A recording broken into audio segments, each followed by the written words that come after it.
Oh, the dead don't die any more than you or I. They're just ghosts inside the dream of a life that we don't know. They walk around us all the time, never paying any mind. From the heart of Broadway, here in historic downtown Cape Girardeau, it's Mr. 100 and the 5-Star Man here on the Podzilla 1985 Network.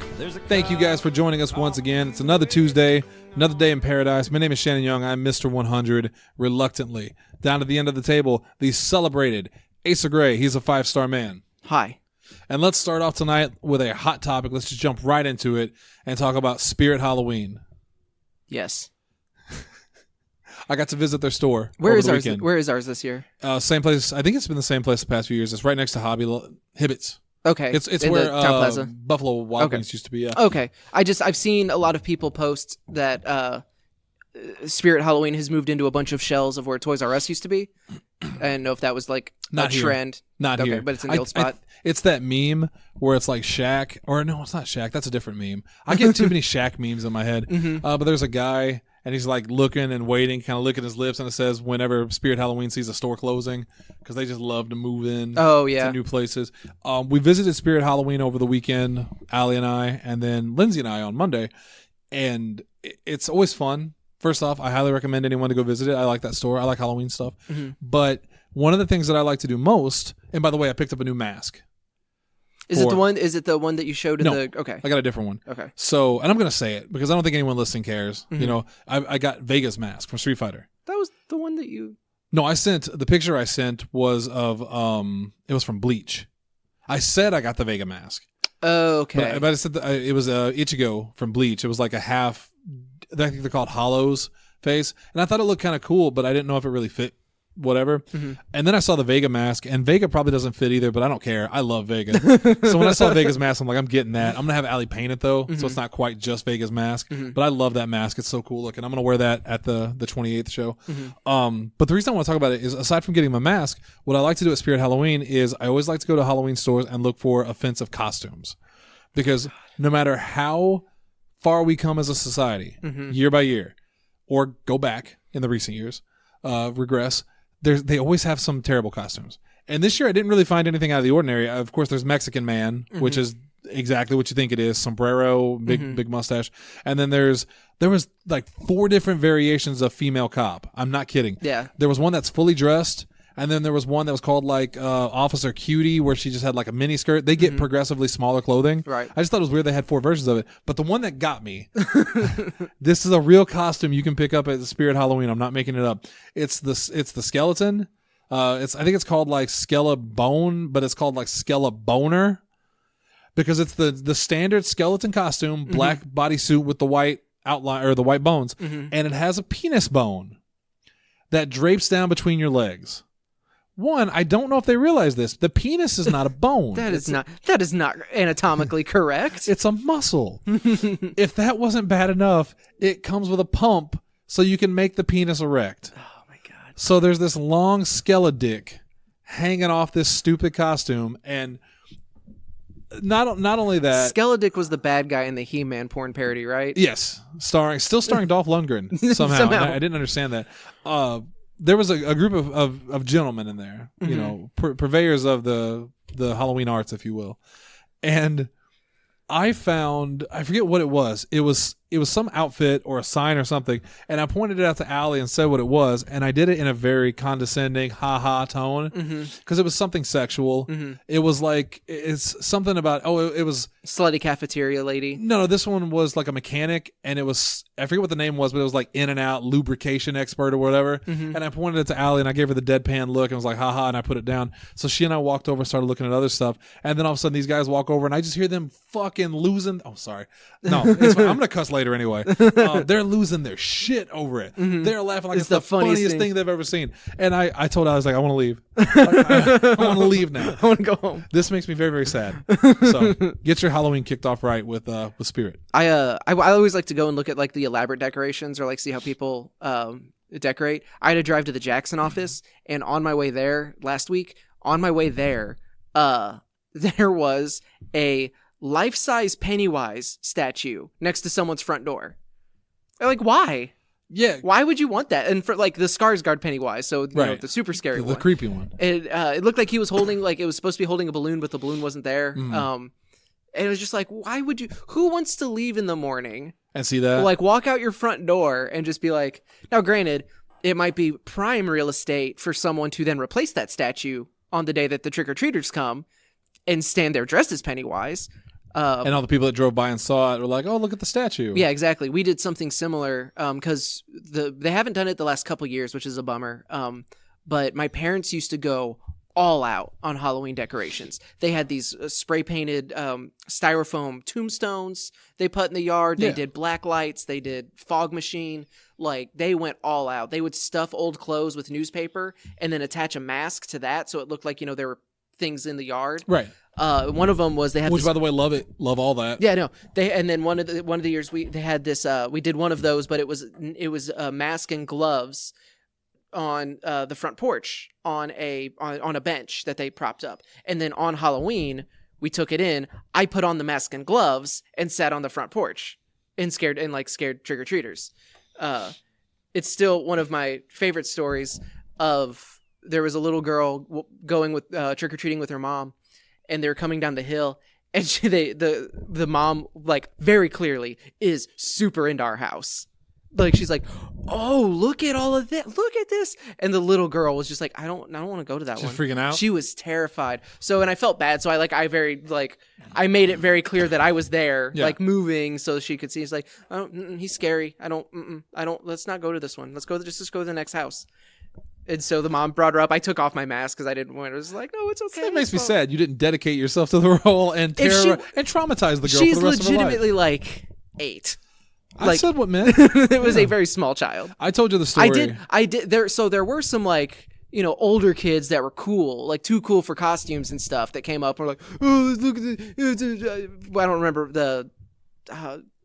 I'm going to just like terrible like sexual names, but those weren't the.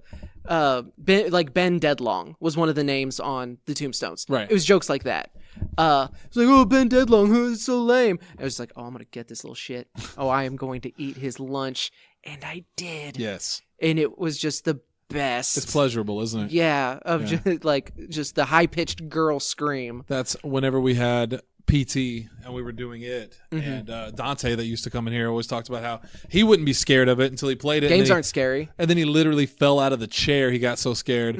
Nate nearly urinated on himself as he ran backwards into a wall. Right, almost went through the wall. Scaring people is a lot of fun. Scaring people is a lot of fun. I saw the open call for the open auditions for working at the arena building, the Haunted Hall of Horrors. See, I don't like stuff like that though. Because once you know, like, I mean, it's not scary anyway, obviously, because we're adults. But once you know that they can't touch you, it really takes the fear. Like, I don't understand how people. I see the videos of like people screaming. They're so terrified when someone comes out with a chainsaw or whatever, and it's like, well, they can't touch you. I guess the fear is that maybe one of these guys ain't right, and he will grab you. What was that horror movie that came out like a couple years ago? House of the October Built. No, that was like the documentary one, wasn't it? It was filmed that style, but it wasn't an actual documentary. Not that movie. This is a straight up just like traditional slasher horror movie. But it was there was a serial killer like in a haunted house. Oh yeah, and no one believed. And he's actually killing them. It was called like not Fright Fest. I know which one you're talking about. I think it was Hell Night. Well, there were Hell Night maybe. There were two movies that were very similar. One was done by the guys at Rooster Teeth, and the other one was I think the one you're talking about. Okay, no, Hell Night was from 1981. I think there's multiple Hell Nights. Yeah, that's possible. But like I didn't see it, but it looked fun. Like that's one of those movies that I will go to Wikipedia eventually and just see what happens and read the plot synopsis. I went to I've only been to 2 of those haunted hallway type things before. One was with my ex-girlfriend Jennifer, who she was a very lovely girl, very attractive girl, and she was dressed as a flapper. So she had like a really short dress on and all this stuff. And we're walking through it. I'll never forget this. We're walking through it, and this guy that I knew had a crush on her was working this event. So there's a part where you have to like kind of climb down and crawl through it. And I'll never forget because he had this dumb hit country accent. But as we walk by and she kind of crawls through, I heard him go, "Damn, Jennifer, don't show it all to me."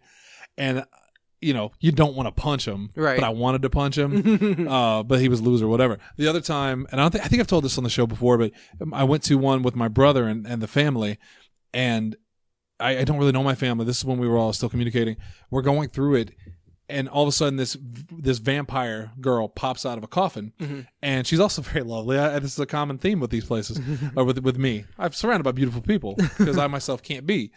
And as she kind of walks toward us, like with the threatening whatever, my brother pushes me into her. And she was probably like in her early 20s, and I was in my early 20s. We were kind of the same age looking. He pushes me into her and says, "Take the virgin." And one, I'm like, how did he know? And two, she dropped, the fangs fall out of her mouth. She starts laughing so hard. So now everyone in the little room is laughing at the virgin boy. And I wanted to go home. I want to leave now. I did not get her number. Laughter and Halloween don't go well with you. Only if you're scared so badly that you laugh. So that's one of my favorite reactions. I'm a super jumpy person, like in general. Like just sudden, like jump scares are cheat codes. Yeah. Like that doesn't. Yeah, good job. You've made me. Yeah. Like, but that's also a defense mechanism. The flinchy ones are the ones that will survive. Fight me. You won't be able to because I'm so flinchy. Because you won't be able to get me. Monkey style. So like I very much jump in at haunted houses, but again, it's just now there's a sudden loud noise. Right. Like that's just not really scary. Yeah, that's just the reaction. That's why I hate jump scare movies. But so that's why I won't go watch. What's that one guy? James Wan. I won't go watch his films in theater. It's just jump scares. He's the one that does like The Conjuring. He's got that whole universe where it's just nonstop jump scares. Annabelle and okay, and that's not scary. Yeah, it's just a sound. Go ahead. But I would like to go just because I like to see like the props and stuff, and like the costumes. Like I enjoy that aspect of it. But there was one we went to. It was the one over in Black Forest that runs. We went to that. It was like my mom, one of her friends, her son, me, and then I think it was just that group, or maybe no. Maybe this was when it was just me, mom, and my friend Ryan. I think that's what it was. Because so then we ended up getting lumped together with this group in front of us. Because like, okay, we can take 5. It was like, okay, well, there's 3 of us, and there was these 2 girls that were roughly our age. This was in high school. And so we were going through, and I realized how much more fun it is going through those when you're not the most scared one. Yeah. Because like the things that would normally make me jump and everyone would laugh at me, it was these girls. Right. Were losing their minds, and it was great. Yeah. One of them screwed it up for her friend, though. Very, very badly. So, like, 4th room. So we're, like, 10 minutes into this, like, 45-minute walk. Sarah, stop! And grabbed her friend to keep her from walking. And guess who has apparently a telecommunications network going all the way through? Is this Black Forest place. So everything that we went through, Sarah. Aw. They knew her name. Oh, that's great. And so then they were using it. Why do you know my name? Stop it! Why do you know? We'll see you at school, Sarah. What? And it was amazing. That's that was great. probably one of my favorite haunted house experiences because I wasn't the one getting laughed at. It's that Bill Dotrieve thing. It's like people have always been making fun of me, and now I get it. It's a lot of fun. Yeah, exactly. And then you stop and go, but this isn't just an elaborate prank on me, right? What about the haunted house places that can touch you? No.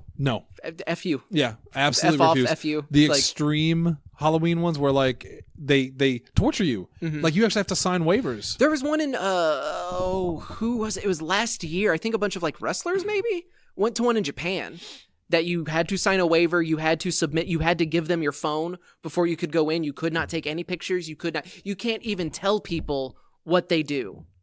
Like it's that secretive. You can't know because they want you to be taken off guard. Right. Like that. No, thank you. Absolutely not. Yeah. My mom went to one of those and got kicked out. Not one of those super extreme ones. Okay.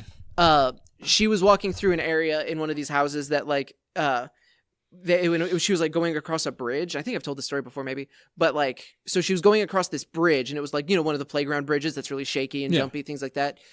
And there was a bunch of people underneath reaching up and grabbing your ankles, and just out of reflex, someone grabbed her ankle and she kicks him in the chest. And so she's just like, someone grabs me and I just kick him off and I hear, hey, you got to get out. Well, don't grab me then. Right. Yeah. What'd you expect to happen? If you can touch me, I'm not locked in here with you. You're like, yeah. I almost got kicked out of Six Flags once. I've never been to the was it the Fright Fest or whatever? No, I was just on a ride. I think it was the first time I ever went to Six Flags. It was for my birthday, and it was me and Stephanie, who used to be on the show, Lindsay, Teddy Ross, and Matt Sin. And Bob may have been there, I think. And I don't think Jesse was there. If I'm wrong, please forgive me. But we get on, I don't know what it's called. Maybe the Joker. It's like a ship that swings back and forth. Yeah. I think that was the Joker for the longest time. We get on it, and I don't do well on rides. I'm not a fan of heights. I'm bad. I'm bad. I can ride the mine train, and I can sometimes ride the Ferris wheel. That's it. But I get on this because I don't know, I just want to try something new. And as we're going, and it's starting to get to the point where it's almost going upside down, I start yelling things out. And not because I was trying to be funny, I was terrified. And I didn't even cuss. I didn't cuss. But I was saying things like, you masochist, you sadist. I was yelling things out. And the guy there was like, dude, you got to stop saying these things or I'm going to kick you out. And I was just like, I'm terrified. You leave me alone.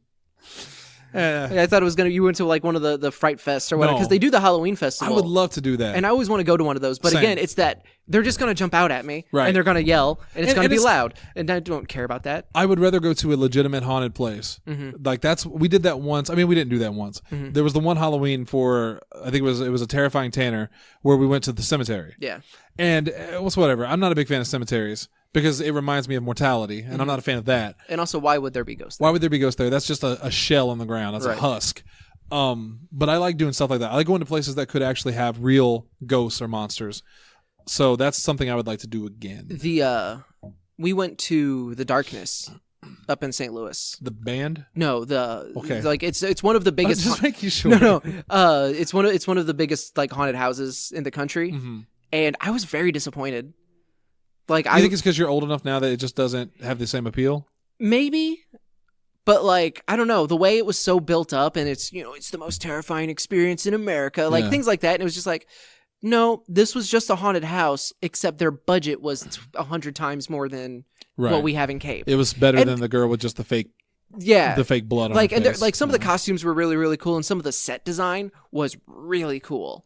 But... It just like I was like for the amount that we had to wait and like the price of admission, like I'm glad we did it, but overall I was like I probably wouldn't do it again. Yeah. Also, the last like entire third was dedicated to like a neon circus type thing. Like no. So it was all clowns and bright colors, and I don't get trying to be disorienting, and I don't get the fear of clowns. And I guess you have to actually have a fear of clowns to be afraid of clowns, but I've never understood why they were scary.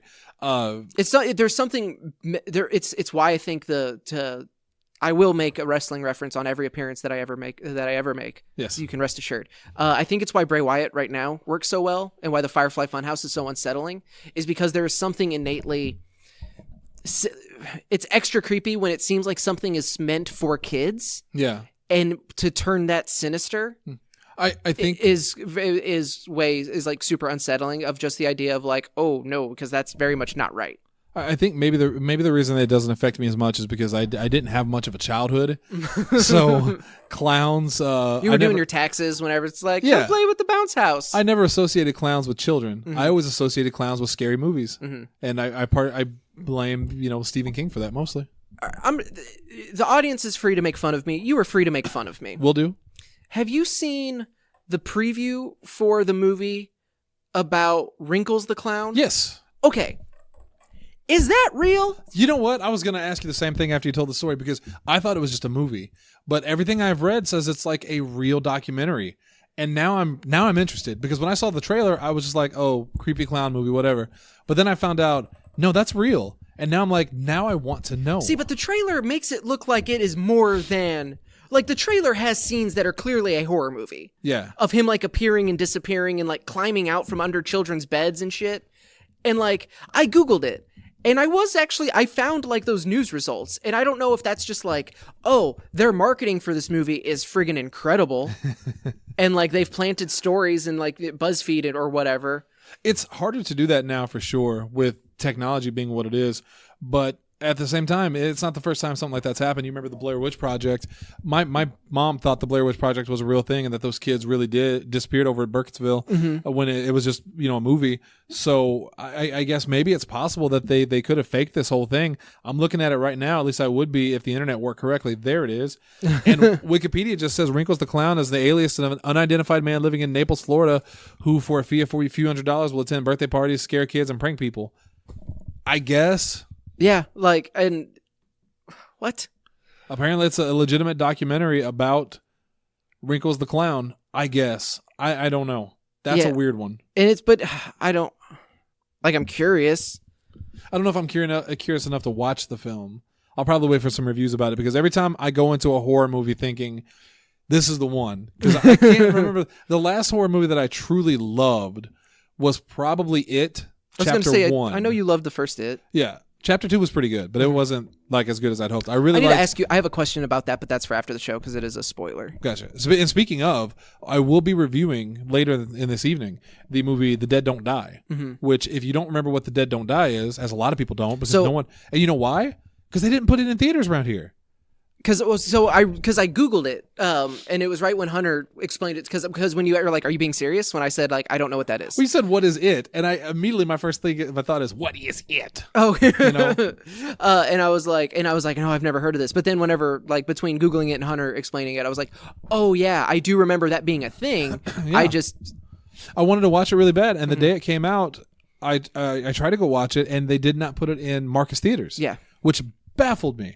The closest place was hundreds of miles away, and I'm not going to drive hundreds of miles away to see this, but I really wanted to see the film because it's a zombie movie starring Bill Murray, and I love Adam Driver, I love Chloe Sevigny, and I finally got to watch it on it was my anniversary, and that's what we did for our anniversary was we watched The Dead Don't Die, which is the most romantic thing you can do. How would you have felt if you had driven hundreds of miles to see it in theaters? I would, knowing that what you know now, I would have had hours later to question why they made the decision that they made. Okay. Because The Dead Don't, it's a good movie. And if not for two things that happened, I would put this as a really good zombie movie.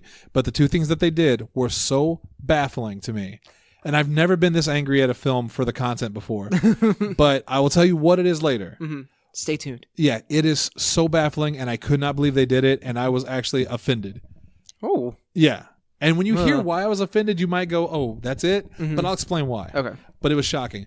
Before that, speaking of shocking, something I do want to talk about. I love talking about that, the whole horror stuff. But we're just 2 weeks away from Are You Afraid of PZ 85 After Dark, our big Halloween month that we do every year. And it's always a lot of fun for the most part. But then we also don't plan the shows out in advance sometimes. So then we're scrambling to think of something Halloween related at the last minute. This year we'll try to be better about it. We're going to try, if anything, we'll just play Spooky Scary Skeletons on repeat over the normal shows. Or just very, very low. Or just as the show. You think it's there? Or just as the show. Or we'll just do an hour just replace it. I legitimately thought last year of putting a public domain retelling, audio podcast broadcast of a scary story. I thought about putting that as one of the shows when we couldn't make it to do a show. I was like, I'm going to do this, and that'll be kind of fun. People can tune in and listen to this old show, and I never did it, but I still thought it was a pretty good idea. Anyway, what I wanted to talk about is Shane Gillis. If you don't know who Shane Gillis is, and this is the part of the show where I need to warn you that some of the language you're going to hear is going to be offensive, and I do apologize. I don't say it to make light of the words being used, but I think it's important to know what this person said to make you question why the decisions were made about it. So SNL is starting their 95th season, I think, pretty soon. And one of the things I was most excited about is they're going to have Eddie Murphy hosting, which is insane because Eddie Murphy is I assumed he was done with SNL after the infamous David Spade moment. And then he came back and it was the 40th anniversary? Yeah, he came back and he just walked out on stage and thanked everybody and left. Didn't do any skits or anything. I thought that was it. But he's actually hosting the show, and he's apparently going to go on a new stand-up tour, which is really cool. I love Eddie Murphy. Another big thing, though, is that they hired 3 new cast members. Some of the old cast left. I think Leslie Jones left. Leslie Jones is out. And I want to say maybe 1 or 2 other people, but I can't remember off the top of my head, and I apologize. But they hired 3 new people. I don't remember their names per se because this guy's just dominated. Right. But they're supposed to be very good comedians. In fact, they've got their first Asian comedian on there who's also gay, Mhm. which is very, very cool. That's very progressive, and it's nice to see people not be. It's amazing that in a 40-year run, This is the first. they Asian. haven't had an Asian comedian on. They've had two that were part Asian. Fred Armisen and Rob Schneider were both part 'Cause Asian. Schneider's like part Filipino, I think. But that was it. Yeah. The new guy, his name's Yang. I forget his first name. Again, I apologize. I've been so thinking about Shane Gillis that I haven't had time to read it. And then there's a female comedian that's also supposed to be very, very funny. But the attention was all on the Asian comedian because that's very cool. Good on you, SNL, for finally having someone represent the Asian community in Even just Googling SNL new cast members, it's dominated by Shane Gillis. Yeah. Well, here's why. There we go. Starting to announce 3 new. Chloe Fineman, Shane Gillis, and Bowen Yang Bowen Yang were the 3 that they announced, and then yeah. But Shane Gillis quickly became the target of the entire conversation when it comes to SNL because after he was hired, I think it took about 5 minutes for someone to find his old material. And by his old material, I mean as of May of this year. Yeah, there was the big one that came out. The podcast was 2018. Right. So it's not like this wasn't like James Gunn 10-year-old jokes. Right. This was recent. Yeah. And he apparently has a podcast that he does with a friend, another comedian. I'm not going to tell you the name of the podcast because I don't want to give that any attention. Because if the kind of content that you can find on that show is what I'm about to say, then I don't feel like it has much merit. And maybe I'm wrong about that creatively. But some of the stuff that he said on this podcast was, I remember one specifically I heard where he referred to Asian people as chinks. And he said, let the chinks have Chinatown. Mm-hmm. Which that's great that came out on this announcement where you had the first Asian cast member. Right. He also referred to presidential candidate Andrew Yang as a fucking Jew chink. Mm-hmm. And it goes on from there. He referred to comedians who are afraid of, I think, like PC culture, whatever, as white faggot comics. Mm-hmm. Like, he said the most awful things. And here's where reason I want to talk about this is because I have been accused in the past of saying things that are controversial or words that are controversial. And my theory on comedy is that everything is open to comedy. You can talk about whatever. Mm-hmm. But with that comes the fact that it has to be funny.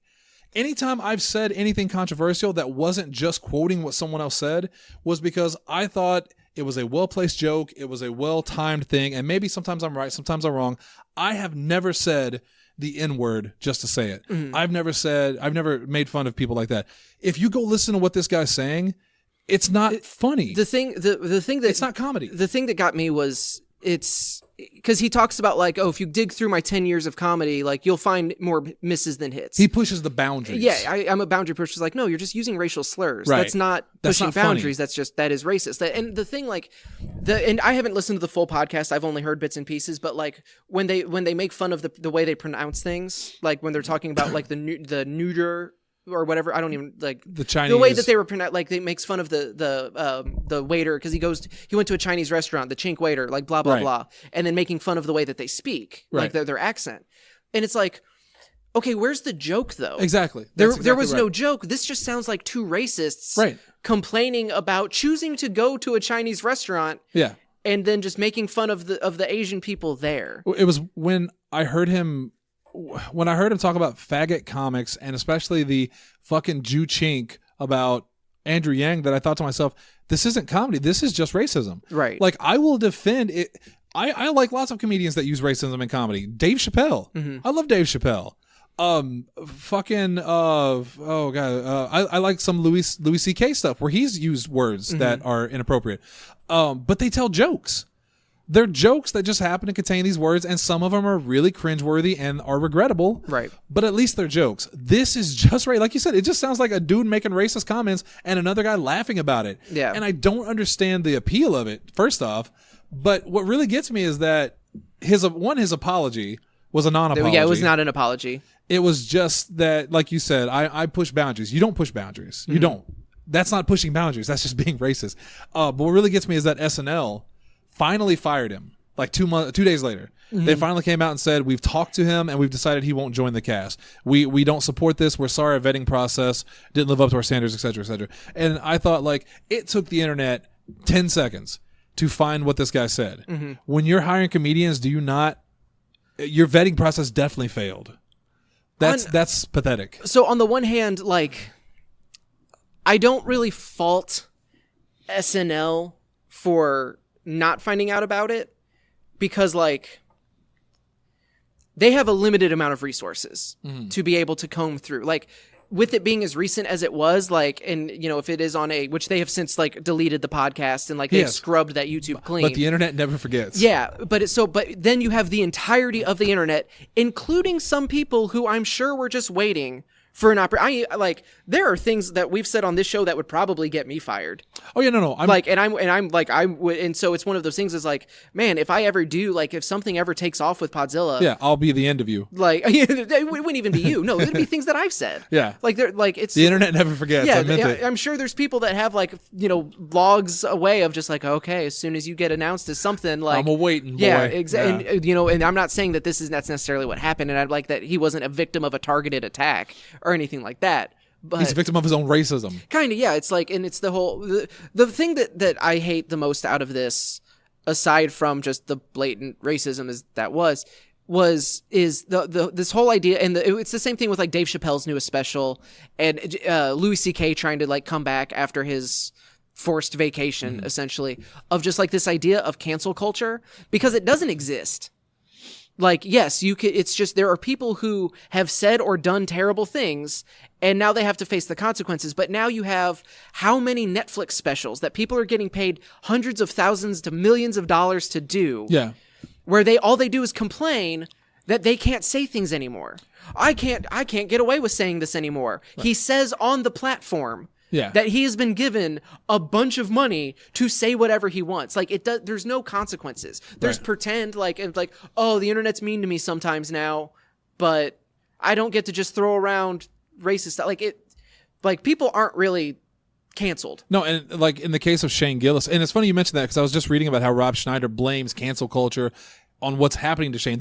He's portraying Shane Gillis as a victim. He later went on to say that there's no that racism just for racism isn't funny, because it's not. Right. Racism isn't funny. But he blamed cancel culture on the guy losing his job, and the guy should lose his job. If you're hiring comedians to be funny, and maybe I haven't seen enough of his material to go, that's funny, because all I've seen is this blatant racism. You know, there was a time when we had a gentleman on this show who apparently, I have been told, left the show because of some of the things that I said, and he wasn't comfortable with it. Now, to be fair, those things that I said was just quoting stories that had happened, but I did use the word. And I understand that, you know, but I feel like it would be different if on this show, if you and I were just sitting here talking about this and I was just dropping racial slurs casually. Right. I would not be doing the show. Like, that's, hopefully nobody would be doing the show, and nobody would listen. I think this dude's a scumbag. Yeah. Like, I just think he's a straight up scumbag, because I do believe that you can use controversial material in comedy and be funny with it, but this isn't funny. Right. And the people that think it's funny,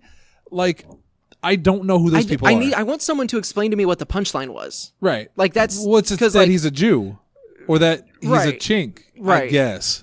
I don't understand how them just complaining about this person in the restaurant I went to an Asian restaurant, and this Asian person speaks with an accent. Oh, he also did one where he was talking about, it was about the comics or whatever, and he mentioned Middle Eastern people, about how when they do the things that they do, it's to get the pussy, and he was doing it in, like, a really terrible Middle Eastern accent. Yeah.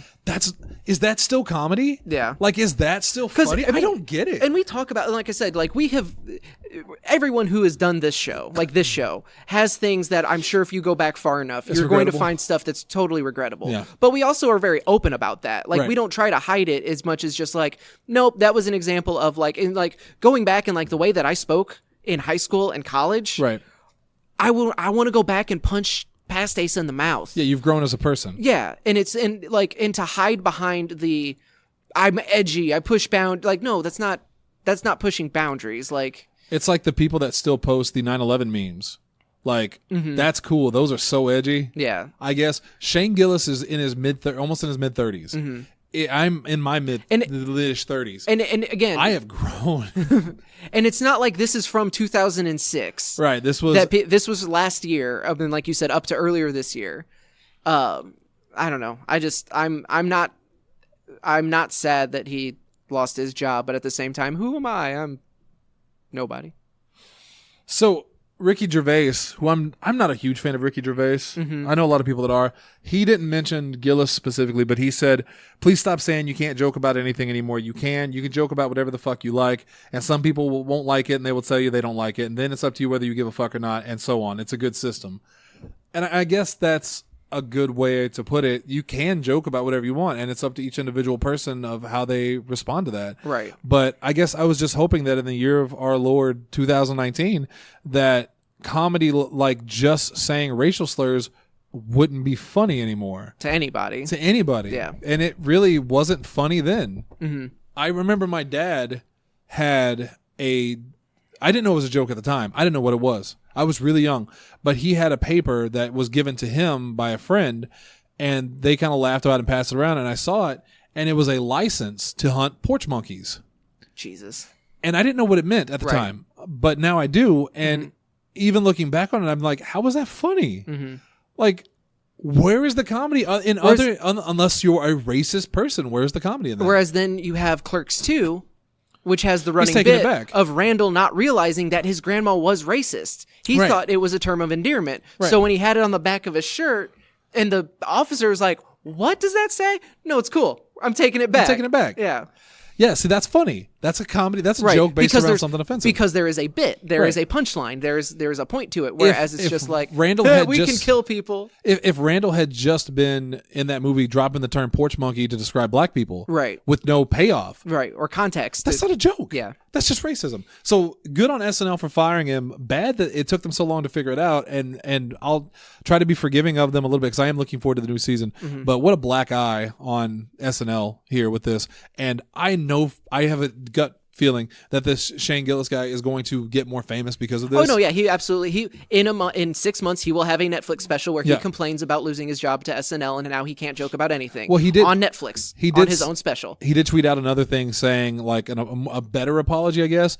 But then he ended it with, "I was always a Mad TV guy anyway." Mm-hmm. And Mad TV wasn't funny. Mm-hmm. So yeah, I guess you are kind of more of a Mad TV guy, but. It's just a shitty person with a shitty attitude, and I'm glad that he's not going to be on SNL. So that's hopefully that'll be the end of it, and we'll never hear from this.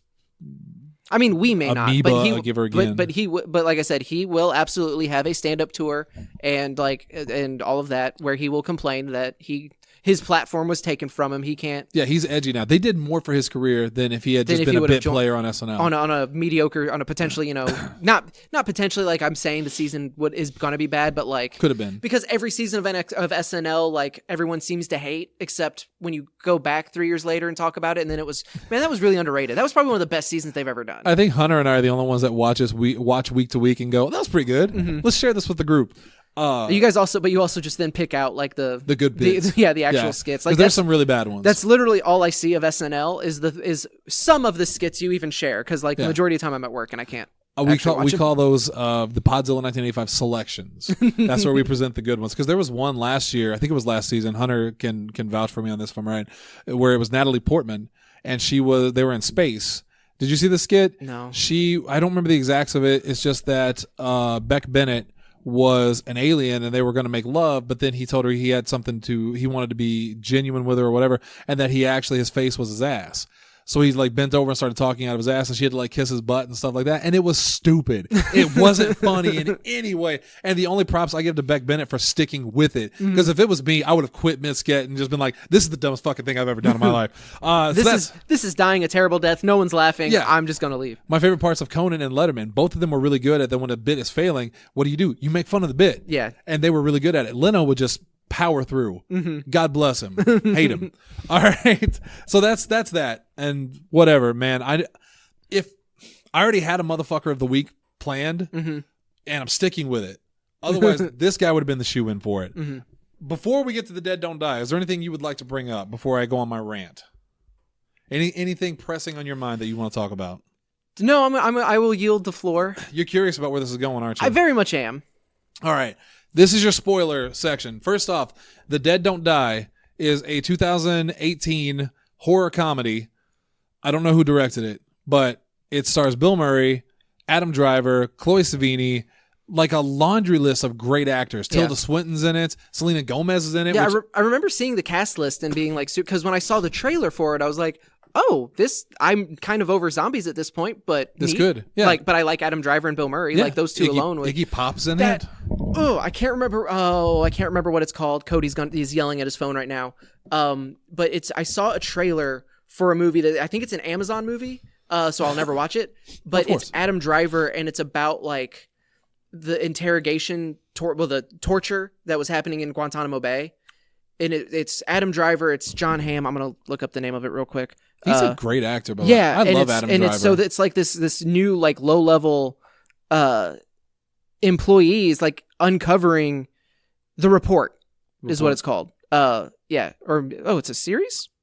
If it's on Amazon, that maybe makes it's sense. A series. They do a lot of series. I don't know. It looks really, really good, and I was like, oh, I might see a movie in theaters that's not a Marvel movie. Amazon, like son of a bitch. Just subscribe to like everything else. I got $100. All right, so before we get to the spoilers, I want to mention. I think we mentioned at the beginning of the show. I really wanted to see this movie last year, but it was not available in Marcus theaters, and that's all we have around here. Mm-hmm. So I never got to watch it. I saw it at Best Buy a couple of days ago, and I was like, "Oh, that's out! I really wanted to watch that. Let's watch it." So for our anniversary, we watched The Dead Don't Die, and here's where the spoilers start. It's a good movie. I do recommend watching it, and I wish I could tell you why I'm pissed off. Watch the movie first, then go back and listen to this, or message me. Mm-hmm. So from this point on, you have been warned. You've been warned. If you don't care about spoilers, stick with us. If you don't want to know, leave. So it's kind of a statement movie where the reason that the zombies have come back is because of fracking. And so the zombies like were a thing and now they're back, or that's just the thing that raised the zombies have raised. Yeah, okay. Fracking has a point they've made in the movie over and over again was that it was staying light later and it was getting dark, staying dark later and stuff like that. And it's because the fracking had moved the Earth off its axis a little bit and it was spinning differently. Mm-hmm. And somehow that brought the dead back to life. And going into this movie, I was really worried that they were going to pull some bullshit where they weren't zombies because just seeing Bill Murray in the movie made me go, something's going to be weird. I knew something was going to be weird about this movie. Mm-hmm. And I didn't realize what it was going to be because as the movie started, it's a legitimate horror film. It's a legitimate zombie movie. There's zombies kill these people. It's super gory. And I was like, this could be really cool. This might not be the weird indie thing that I thought it was going to be. Mm-hmm. And they have a song at the beginning by a singer name, I think his name's Sturgis Simpson, and it's called The Dead Don't Die. It's the theme song for the movie. Mm-hmm. So it plays at the very beginning. This is the first time, and it's only like 20 minutes in when this happens, and I let it go. I let it go because I was like, okay, oh, that made me cringe, and I'll tell you what it was. They play the theme song, and this song is in the movie over and over again. Everyone loves this song. They're like, oh, Sturgis Simpson, I love that song, The Dead Don't Die. Oh, so the movie recognizes that this is a song. That is a song in her life. Okay. It's not just playing in the background. Right, which is cute, right? Okay. But then, Adam Driver and Bill Murray are riding in the cop car, the song comes on, and Bill Murray goes, I know this song. What is that? And Adam Driver, oh, that's Sturgis Simpson, The Dead Don't Die. I love this song. And he goes, yeah, but it's so familiar. Why? And Adam Driver goes, oh, because it's the theme song. And I went, what? Did he just say? What theme song? I'll let it go. Maybe he meant like the theme song of his life. I don't know. Theme song of his favorite show. Yeah. Like The Walking Dead. That's the alternate dimension. That's the opening song for The Walking Dead.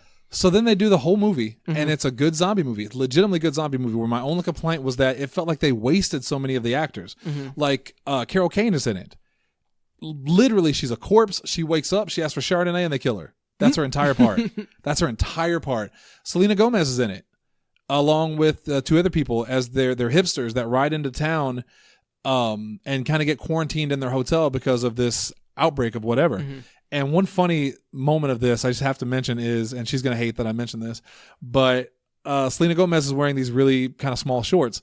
And she walks away from the camera, and I looked at Allie, and I was like, are you looking at Selena Gomez's ass too? And she goes, yes. And we talked about how nice Selena Gomez looked, and I thought that was very funny. Anyway, so they're in it. They go to their hotel room, and then the next time you see them, they're dead, killed by the zombies. What a waste! Everyone is wasted. Like they just put all these Iggy Pop is in it briefly to kill people, and then he's just basically in little cameo roles. Yeah, it's like 90% of the movie is cameo roles. Danny Glover's in it in sort of a cameo. Steve Buscemi's in it as a Donald Trump style farmer. He wears a hat that says "Make America White Again," which is kind of funny. A little on the nose. Yeah, and there's a part where they try to give him more coffee, and he's sitting there with Danny Glover, and he's not racist. He's talking to Danny Glover like they're friends. And they ask him if he wants more coffee. He's like, no, I can't. Stuff it's too black for me. And Danny Glover kind of gives him a look, and he goes like, I just meant it was too strong. So that's comedy. That's a comedic joke that's got racist overtones.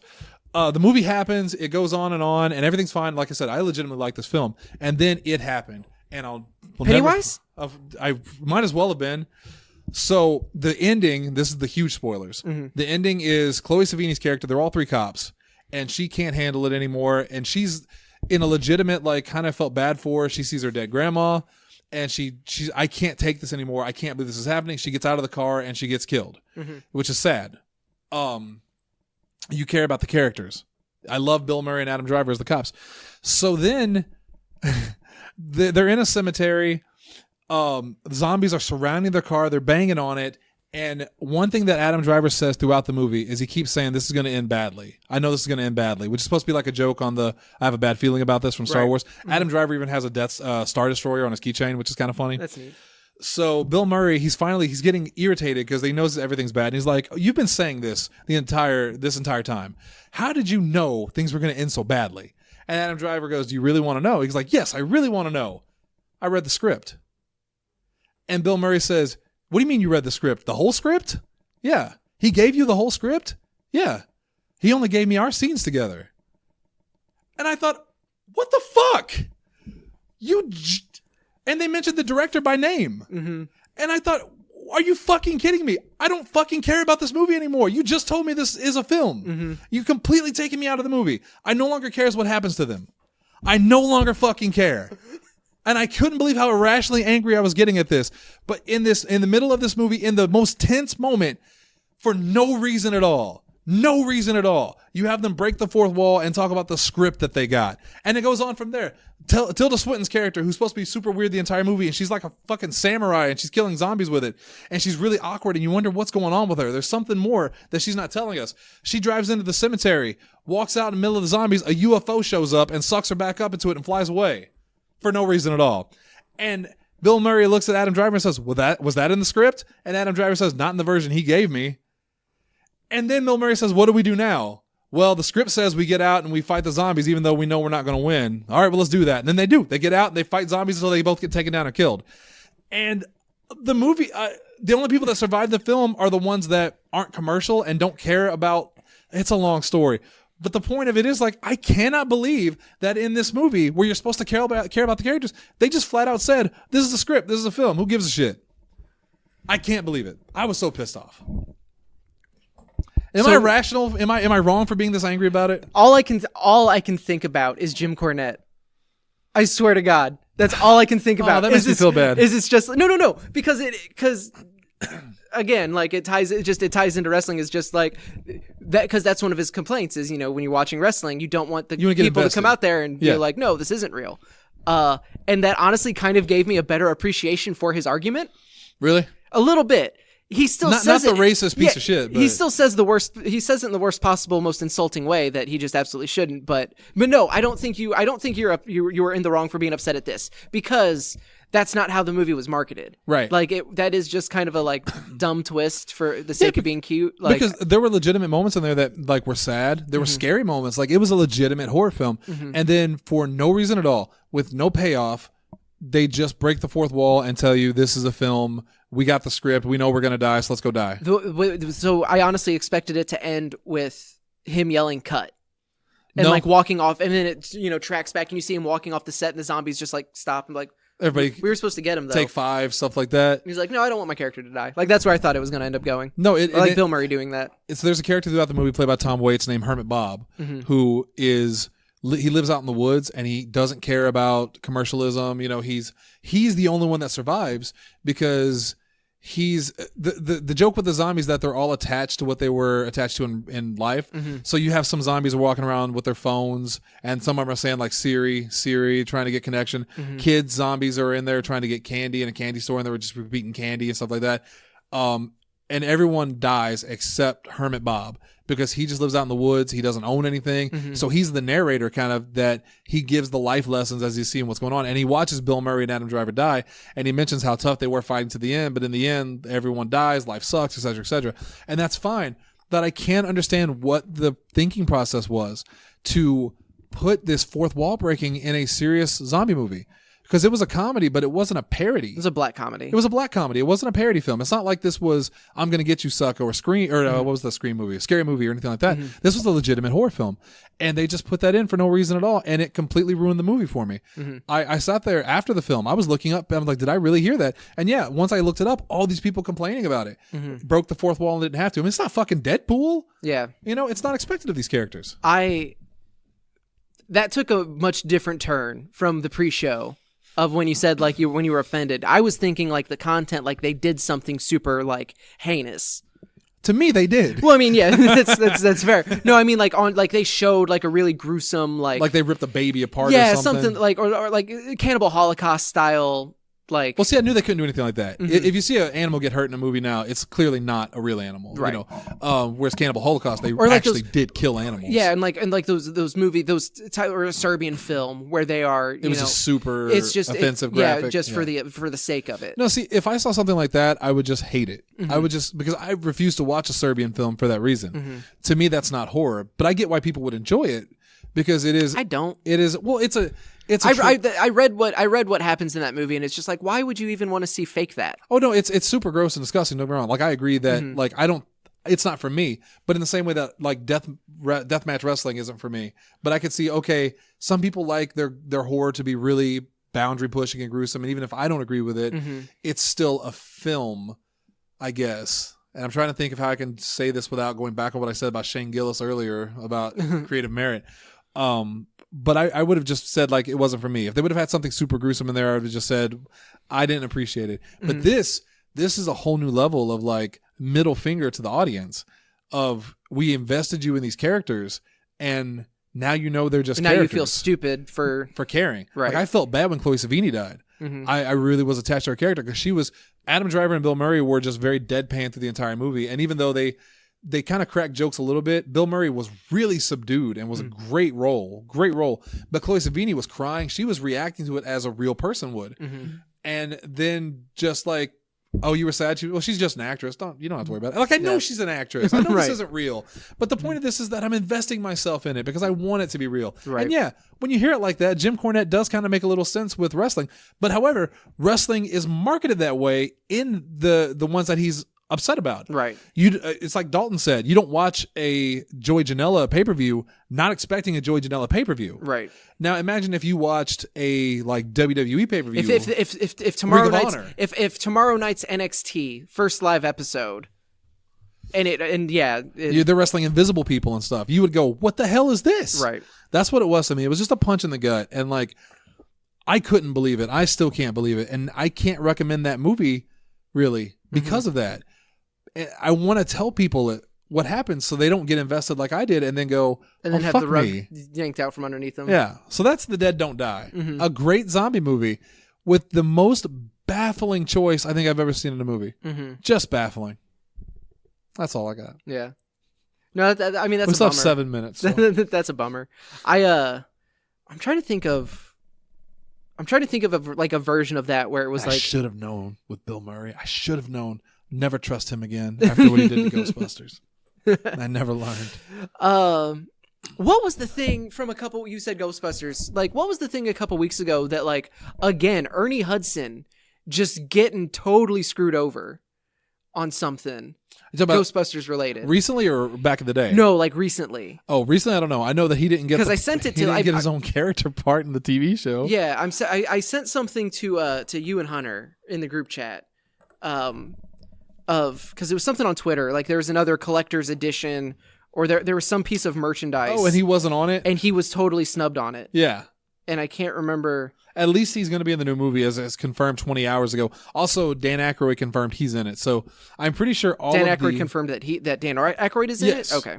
So from what I understand, Dan Aykroyd, Ernie Hudson, Sigourney Weaver, and Bill Murray are all kind of guaranteed to be in it. How big their parts are, I don't know. But I hope they play a major role in it. Because, I mean, it's Ghostbusters, and they're the Ghostbusters. Okay, I found it. They are the Ghostbusters. I found it because I put it on Twitter. It was, here's the official description for the Ghostbusters 35th anniversary screening at Fathom Events. When ghosts go on a rampage, only 3 men can save the world. It's Ghostbusters, starring Bill Murray, Dan Aykroyd, and Harold Ramis as a maniacal band of parapsychologists specializing in psychic phenomena and supernatural hilarity, and they are back on the big screen for a special 35th anniversary event. Fired from the university research job, Doctors Venkman, Stantz, and Spangler set up shop as Ghostbusters, ridding Manhattan of bizarre apparitions. But even the spirit exterminators are severely tested when beautiful Dana Barrett and her neighbor, who they don't name, just say Rick Moranis, become possessed by demons living in their building. Soon, every spook in the city is loose, and our heroes face their supreme challenge of a rooftop demonic shrine. If you want your spirits raised, who are you going to call? Ghostbusters.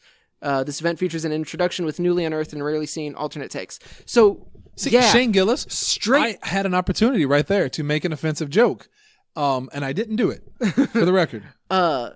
So yeah, straight up saying only 3 men can save the world. Like, I'm sorry. What did Ernie Hudson do? Right. Like, is this some weird Mandela effect? Where he wasn't actually even in the film? Yeah, there was no Ernie Hudson. Yeah. There wasn't a man just trying to trying to provide for his family, so he applied for this job that he did not believe in. Do you know, originally, that role was for Eddie Murphy? Yep. And he passed on it, and they severely shrunk it down and made it more about the other Ghostbusters. Mm-hmm. I guess the point of that is that maybe because Ernie Hudson didn't start as a Ghostbuster, it was just the 3, and then halfway through the movie, he kind of joined almost as an afterthought. I'm sorry, who was up there on the roof? He was there. Were there 3 on the roof? He did have my favorite line of the movie. Tell him about the Twinkie. Tell him about the Twinkie. And then I love this town. You know, Ernie, you can't do Ghostbusters without Ernie Hudson. Apparently you can. If they did a Ghostbusters 2 synopsis and they didn't include him, then I'd be more upset because he was a bigger part in that. Mm-hmm. But yeah, he's always gotten the shaft on that. He wasn't on the original posters. Yeah. He's not on any of the marketing stuff. Yeah, and it's Ernie Hudson. It's freaking Ernie Hudson. Ernie Hudson's awesome. And yeah, the story of him auditioning for the animated series. And losing it. And yeah, to I believe it was Arsenio Hall. Yeah. Yeah.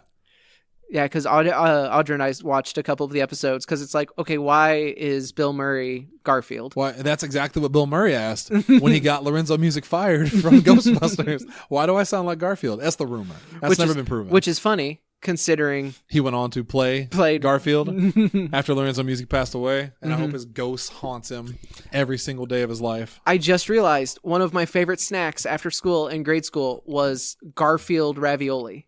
Oh, yeah, me too. It was like Chef Boyardee style, ravioli cans, but it was Garfield branded. Yeah. And I only ate them because of Garfield. Yeah. Because it was during that time where they had that amazing cartoon, which... With Odie and Nermal and John. And the farm. Yeah. What was it called? U.S. Acres, I think. Yeah. Orson the Pig. And I completely forgot about that part of it, though. Yeah, that was another really good show. Sheldon. I forget all of their names except Orson the Pig. Mm-hmm. Lindsay would kill me right now if she could. But yeah. God, that was back in the time when I used to think that Chef Boyardee was good. I used to love me some Chef Boyardee. I still every once in a while, like if I go grocery shopping, I'll grab a couple cans. Of what though?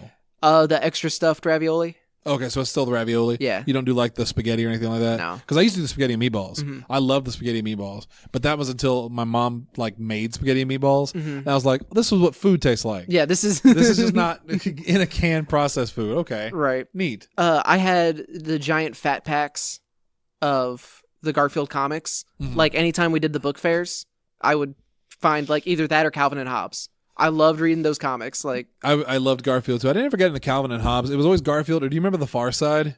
I was just getting ready to bring that up. Were you? Because he's back. What? Yeah, Gary Larson is coming out of retirement. That's awesome. Let me. Because I used to love me some Far Side books. I had all of them. Let me see. That and the Scary Stories to Tell in the Dark were my books at the book fair. I'll never forget buying those. God, I forgot what it was like to get excited about the book fair. Oh my God. You walk in there with your money and people were excited about books. Yeah. Holy just shit. Just looking at, different stuff. I haven't felt that kind of excitement in forever. Like, even video games. When I walk into a video game store, I don't understand kids that come in here and they're just so excited and their eyes are sparkling. And I'm just like, oh, it's just a video game. Pick one. Just do something. Let's see. Everyone in the U.S. who read the newspaper, blah, blah, blah. From 1980 to 95. Wow. Because I had day count, like the individual day calendars.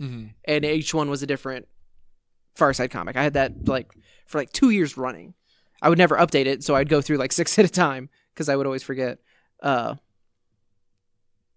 yeah, he teased a. I forget about what's going on. Something called. I can't find the actual if there was an actual announcement. Yeah, I don't know. I can't find the actual announcement, but he posted a new image. Uncommon, Unreal, and soon to be Unfrozen. A new online era of the Far Side is coming.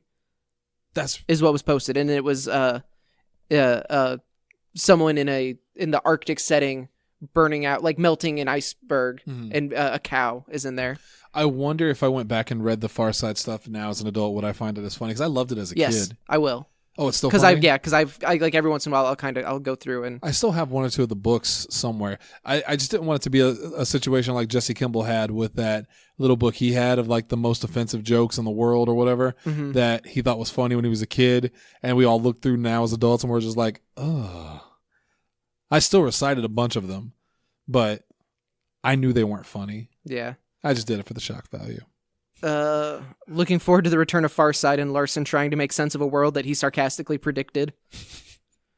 Maybe we should have a new show called Shock Value. No, thank you. Okay, well, that's gonna do it for this show. We're all done.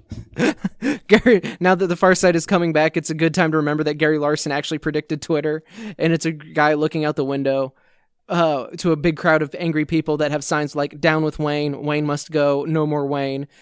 And the caption is, "The world was going down the tubes. They needed a scapegoat. They found Wayne." And Shane Gillis is our Wayne right now. They won't let him say anything.